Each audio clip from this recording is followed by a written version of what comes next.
You've lived a great life and done well for yourself. But what mark will you leave on the world? How will you inspire future generations? Stan Miller and Katie Beth Hand have helped thousands of people answer exactly those questions. If you've ever wondered, what will be my legacy? You're in the right place. Welcome to the Your Life, Your Legacy podcast. Now, here are your hosts, Stan and Katie Beth.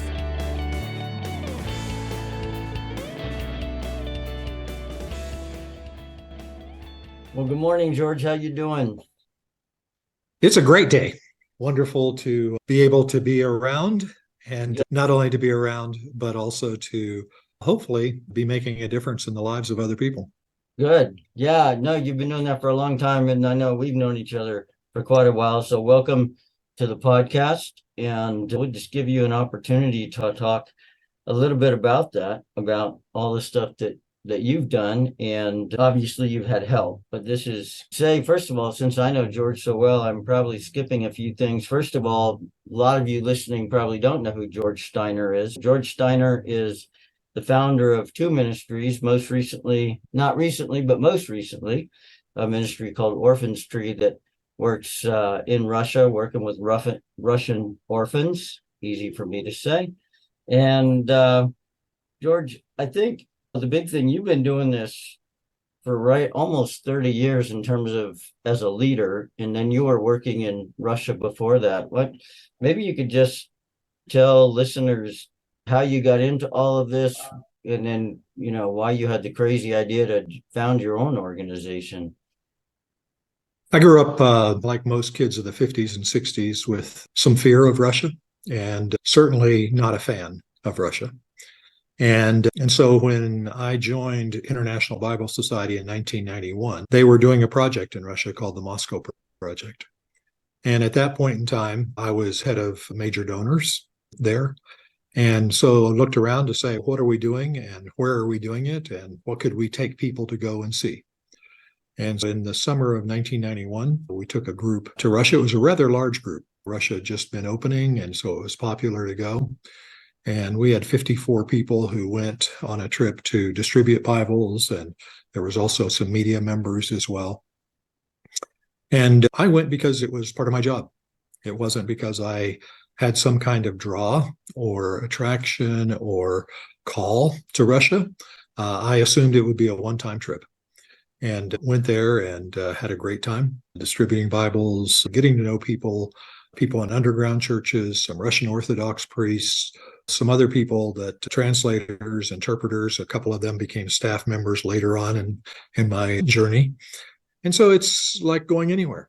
You find out that people are people, and there's relationships to be built. And once those start, we don't view countries the same way anymore. We view them as individuals, not as some political structure. And so that was my first introduction to Russia. And then I started going each year. I was assigned as assistant to the president, and one of the responsibilities was over Russia programs. And so that became the beginning of going to Russia. And from there, started going back and started going into orphanages in 1993. So that was 30 years ago. So that really changed my whole perspective and my life in many ways.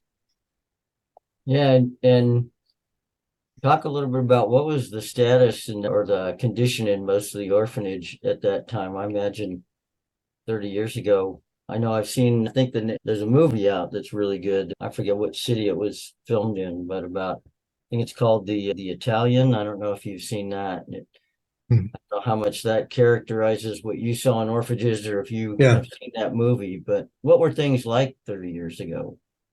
It was hard. Russia had collapsed. The Soviet Union had collapsed at the end of 1991. And so Russia was finding its way. And I've always felt like the people that get most left out in dramatic changes, government changes, are the oldest and the youngest. And when I started going into orphanages in 93, I clearly remember orphanage directors being distraught that their orphanages were so overcrowded. There might be an orphanage that was for 50 kids and there'd be 75 kids in it, or an orphanage that was for 200 that had 300 in it. And so it was difficult, but they all had this great hope that over the next several years, there would be things would get better, and kids would go back to parents, and things would improve, and it would go back to more, quote, normal. And that's not the case at all. It actually got worse. And so when we first became aware in 1992 of the Russian population of orphans and population in Russia, it was 400 to 420,000. By 2000, it was 850,000. So over that 8-year period, it doubled in the number of orphans that were in institutions. And there wasn't money. There just wasn't. We saw orphans pass out from hunger, saw orphans running out in the snow with rags wrapped around their feet. So just the very basics. So they needed everything. They needed new roofs. They needed medical equipment. They needed medicines. They needed food. They needed clothing. It was all the physical needs. And frankly, that's the first thing that we are attracted to or that we notice are those physical needs. But beyond that, there's also the great emotional trauma that kids have gone through and spiritual needs as well. So those were the things that really moved me in deep ways to start ministry in orphanages. Yeah. And then a couple of things that I know about that come out of that, but talk a little bit first about why found your own organization. That's a big step in a place like Russia, right? It's not like you just fill out a form and say, oh, I want to be a 501c3, right? Doug, you asked that question, and I certainly asked myself that question because in 1994, when I felt that I needed to do something because nothing that I could see was being done specifically, I had to deal with, am I a hypocrite? Because I had criticized people that started other ministries. Don't we have enough ministries? Aren't there enough people out there vying for American donors and so forth? And it was a question for me. And frankly, I didn't feel very qualified. I knew a little bit about fundraising. I didn't know anything about programs. And I sensed that God would provide other people that would come along and help. And so that really became important for me because, as I think it's probably true, if most of us are honest with ourselves, there are so many things that we do not do well that we absolutely need other people or that we need to work with other organizations and partnering. So there's different ways to go about it. But the truth is, none of us have all the qualifications of starting an organization. And I certainly felt that way. And frankly, I still probably have some of those same feelings. Okay. Yeah. What were some of the, were there some hurdles? And if so, what were some of the major hurdles to get that even started? You mentioned one, partnering or finding people to come alongside you were things that may not have been in your skill set. Anything else that? The super practical one is financially. We didn't have a big donor. We didn't have any. We had got together a board, and it wasn't a wealthy board necessarily. So we didn't have any guaranteed. So the hardest discussion for me in starting the organization was with my wife. I was assistant to the president at a old and stable organization and talking about starting a new organization that we didn't know month to month whether we were going to make it or not. So there was that trust and that God would provide. It's uncomfortable to be in that spot. So that was certainly a hurdle. Another hurdle really was just understanding culture. And one of the things that I believe strongly in is local national leadership. And so we really gave a lot of responsibility and authority to Russians themselves because it was their country. It's not ours to make what we want it to be, but theirs for them to create what they want. And gave a lot to that so that they can see things that we can't see. I still don't speak Russian. I've been going to Russia for 30 plus years. The most embarrassing question I get all the time is, oh, then I assume you speak Russian. No, I don't. I can probably survive on a few phrases and I know a lot of words. I can understand some things, but basically survival Russian is what I would say that I have. And how can I really understand the culture? How can I really understand its history? How can I really understand its people? And so really we're dependent on having strong local leaders in the country as well. And one other thing before I'm going to move on to a couple of other things, but one of the things I thought of that I know has been a real passion for you for a number of years is the kids leaving the orphanage too, because that's a whole ball game unto itself, right? I have a tendency to ask the question often, and then what? So kids are in an orphanage now, and then what? Then they get out and they go to technical school, and they live in a dormitory, and then what? Are they going to go into crime, or are they going to get a job? Are they going to go into prostitution, or are they going to get married? It's just, and so I've almost always wanted to know what's beyond today for that. And so that question of, and then what, I think has been something that's driven me a lot. And so even early on, even though I would say today that Children's HopeChest primarily focuses on orphanage work, our almost exclusive work is with post-orphanage care, so older kids. And so with Orphans Tree, it's more of young people that are in their 16 to 25-year-old range, and a very challenging time. Not the easiest kids to promote. Kids hanging out smoking a cigarette on a corner is not nearly as attractive as a couple young children that look hungry or cold or whatever from a donor standpoint. But for us, it was really the passion of how can we save these kids? Literally, they were just dying. At one point, there was a statistic by the Russian government that almost 15% of kids committed suicide within 2 years of coming out of an orphanage. And that's really the definition of hopelessness. And so we wanted to say, how can we provide hope in a really bleak situation? And so that really became a focus of and drive of working with kids after they leave their institutions. Yeah. And I know there's a number of other statistics you can give. If you had to estimate, just because of your work and the work of the organizations you founded, have you ever thought about like how many kids, how many Russians, how many families you've impacted over the 30 years? Is there, maybe that's not something you... Yeah, no, I couldn't do that. I can tell you that, for instance, in the 90s, from an American standpoint, the 90s was like this open door to go to Russia, and it was the hot spot. People wanted to go. And in the first 10 years of the organization, we had over 10,000 travelers that went to Russia. So there were a lot of summer camps. There were a lot of churches that sponsored orphanages that would go and return and return. You were among those. And so those kinds of numbers we have more of. In many ways, Russia has become much smaller from an orphanage population, institutionalized, like most more modern countries. Starting in about 2005, they started promoting and pushing from the top foster care instead of institutional care, which I'm also a proponent of.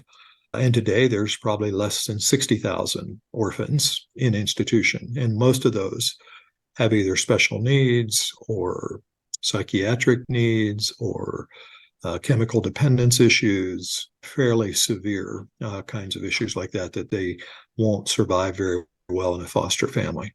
One of the things that I think is true about anything in life is change is inevitable. And we have to be able to stay on top of that change and say, okay, how do we do things differently now to reach the population that we're called to reach? And so for us, it's been ongoing change with that. And how we did ministry 20 years ago and how we're doing it today are very different. Yeah.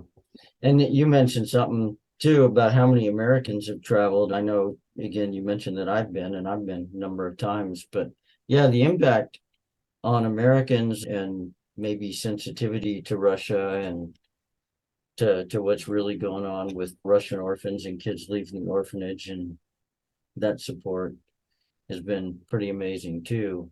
So talk a little bit, you mentioned earlier about your wife and some of those discussions, especially early on when there was no money, but your kids are grown now. They've been through a lot of that.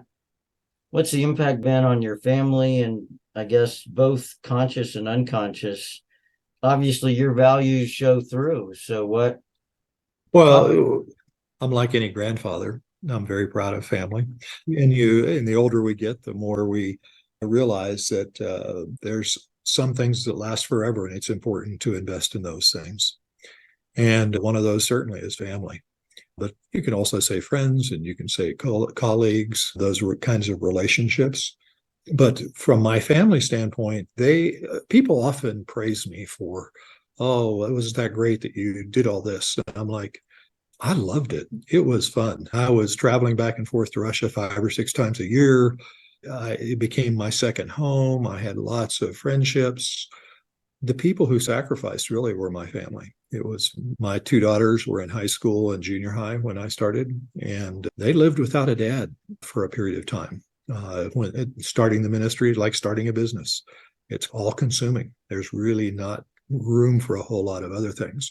But we did do a number of special things together because I was traveling a lot. I was getting air miles, and ministries allow people to use some of that for family time. And so we were able to do some travel and do some different things together as family.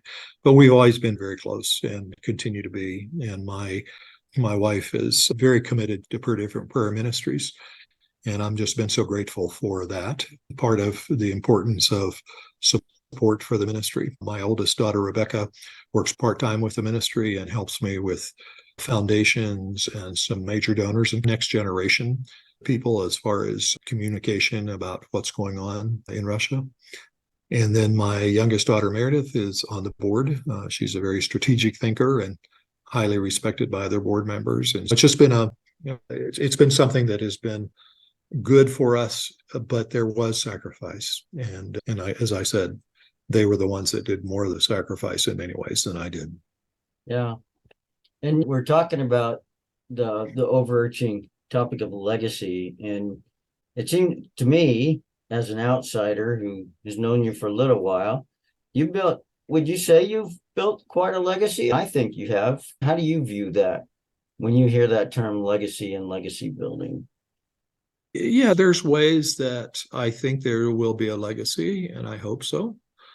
But I tend to not really care about having a lot of public kind of adulation or those kinds of things. But I think the important thing is there's a great book by Eugene Peterson called, let me think it's what it is. It's Long Obedience in the Same Direction. Oh, right. And I think that whatever we do in life, if we focus on that and continue on that path, once we found it, honestly, it took me a long time to find out what I wanted to do. In my 20s, I bounced from one job to another. I had no idea what I wanted to do. And I'm always empathetic with young people that don't know necessarily this is what I'm going to do when they're 18 years old. But once I found it, I just felt like, hey, this is what I'm called to do. Even though Russia is not the easiest country to work in, and there's been a lot of times it would be easy to throw my hands up in the air and say, why, there's other places that would appreciate what we're doing more than what Russia does. But I've always felt, hey, this is where we've been planted, and this is where people trust us that know us.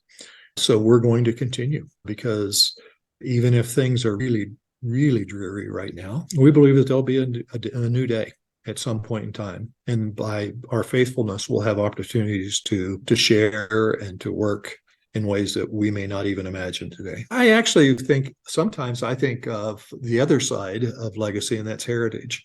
Mm-hmm. And when being appreciative of what we've received from so many other people as well. Mm-hmm. And so for me, it's not just a heritage just from family. That was important, certainly. My father was a very humble guy. He was a pastor, small churches mostly. My mother was a great teacher and public speaker. But there's been so many mentors in my life, and there's so many other partners in my life. So many other people have either believed in me or invested in me. And so I'm really eternally grateful for those things. It's not just the legacy I left, but I will be leaving, hopefully, but also the heritage that I received, I'm grateful for. Yeah. I don't know Rebecca, but I know her, and I know she appreciates a lot of things about you. I know when you go to Russia, there's a lot of people that, in fact, there's sometimes you meet people and say, oh, do you know George?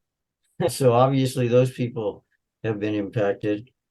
And then, of course, some of the folks that you worked with on boards over the years and things like that. Yeah, I guess in terms of, two more questions. One, in terms of your family's involved in the ministry. So obviously, some of your legacy is in the process or has been passed down to them. How much of that was intentional and how much was that just your enthusiasm or something they just decided they wanted to be part of what you were up to?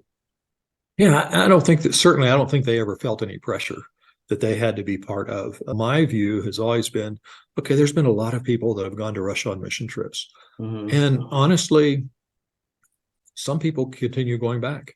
The majority never will go back again. But my prayer always is that those people will be more sensitive to needs around them and find places to serve other people in their communities, in their state, in their country, wherever it is that they're called to work in. And so the same with my family. I'll use my daughter Meredith as an example. Meredith has never been a kid person.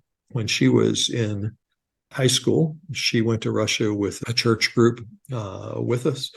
She didn't love it. It was not her thing, because she's very, very much, as I mentioned earlier, a strategic thinker. And so what we found is she could help in other ways other than getting down on the floor and rolling around with kids and yucking it up and teaching them lessons and all those kinds of things. That wasn't her gifting. But her gifting was in, how can we do this better? How can we do something that 10 years from now will make a difference in those lives? And part of it is just, in their case, has been finding not just the place, but also the role of how they would be involved as well. But that was really their decision. I was never going to push them toward, hey, let's go. I'll be disappointed if you don't go with me or whatever. Hopefully they never felt that at all. Okay. So I guess the last question then is, we got listeners, I'm sure, that are sitting there thinking, that's all great, but I don't have what it takes to found an organization. I don't, either because of risk or desire or whatever. What do you have to say to them about maybe the legacy that they could leave to their families or to friends or colleagues, even just in maybe day-to-day jobs, or like you mentioned, travelers that show up once to a trip to Russia and don't go back? They don't have anything to feel guilty about, but they may be feeling like, gosh, Georgia's got this huge legacy to leave behind. What am I going to do? Either for my kids or my colleagues or friends or family. I know this is about legacy. I would say just be faithful to whatever it is that you feel called to do. If that's being a mother, you're being a great mother is going to leave a legacy. And it's an outcome. It's not necessarily the goal. It's an outcome of your faithfulness, your tenacity, your perseverance into the lives of other people. And whether that's your kids, whether your neighbors' kids, whether it's, if you're in a profession, be known as a person who is consistent, who is constant, who is always there and supportive and cares about what they're doing and cares about other people around them. Those are critical legacies. The legacy of leaving $1 billion behind is maybe a good legacy. It's not all that important compared to things that last. But I think that your work in financial planning as well, as you look at it and you say, stick with it, whatever it is. Once you have a plan, things aren't going to go well all the time. There's going to be dips. There's going to be changes. You adapt to what changes you can adapt to. But if you have a good plan, stick with it. And if you make mistakes, okay, everybody makes mistakes. We're human. And ask for forgiveness if you hurt someone in the process. Learn from the lesson, from the experience, and move on. But I can sit here and tell you many more things I've done wrong than I've done right. And yet the ministry has still survived. The organization is healthy. And part of that is just that I believe, continued to be obedient. But more importantly, probably, is that there's just been so many other people around that have come alongside and helped. And so I'm just, again, grateful for relationships. Great. Well, George, I want to thank you for being with us on the podcast this morning. It's been great, and getting to know you even a little bit better, even though we've chatted a lot in the past. But our listeners hopefully benefit and learn a lot more about you and also the organization, but also about, how they can think about what they can do in their life. Like you said, to be obedient, to be consistent. Those are all good values to pass on. So thanks again. Thank you, Doug. Thanks for the opportunity to share, and thank you for your care, because you've cared not just for this organization, but specifically you care about individual kids that you've come to know and love and respect. So thanks. All right. Take care. Okay. Thanks for listening to the Your Life, Your Legacy podcast with Stan Miller and Katie Beth Hand. If you enjoyed the show, please rate, review, and subscribe on Apple Podcasts, Spotify, or wherever you get your podcasts. To find out more about Stan and Katie Beth, go to pinnaclelegacylaw.com. You can also find links in the show notes.